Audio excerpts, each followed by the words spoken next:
Copyright AP photo, Ed Jones. In a similar move, the administration of U.S. President Donald Trump recently approved plans to withdraw 9,500 U.S. troops from Germany, an important U.S. Army base in Europe, arguing that Berlin was failing to live up to its military spending obligations as a NATO partner.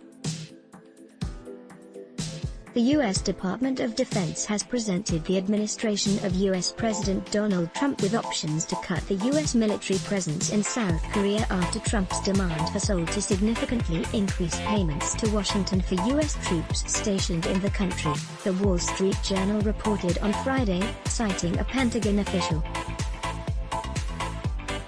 The U.S. military official reportedly said that the DoD's Joint Staff had reviewed a reduction of the 28,500 U.S. troops deployed in South Korea, a U.S. military ally since the Korean War in the 1950s, as a part of an extensive plan for repositioning and reducing deployments across the world. According to the outlet, Trump administration officials refused to provide details on troop reduction plans in the East Asian country, saying that no decision to reduce its military presence has been made. The idea of reduction of the U.S. military presence in South Korea was slammed by U.S. lawmakers, with Nebraska GOP Senator Ben Sasse, a member of the Senate Select Committee on Intelligence, calling the move strategic incompetence. The kind of strategic incompetence is Jimmy Carter level weak. Why is this so hard?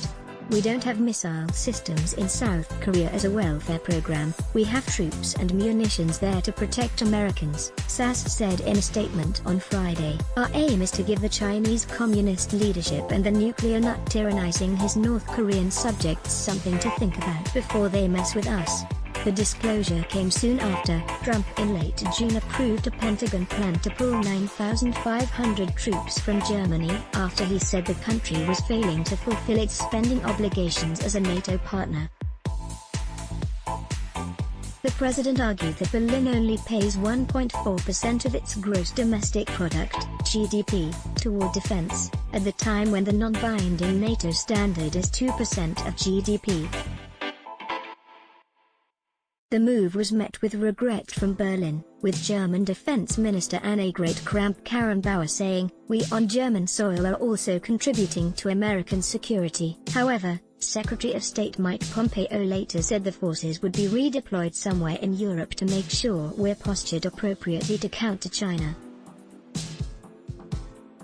Trump offered that troops could be sent to bases in Poland. Instead, let's block ads. Why? Show your love for him. Click the link in description. Thanks for watching.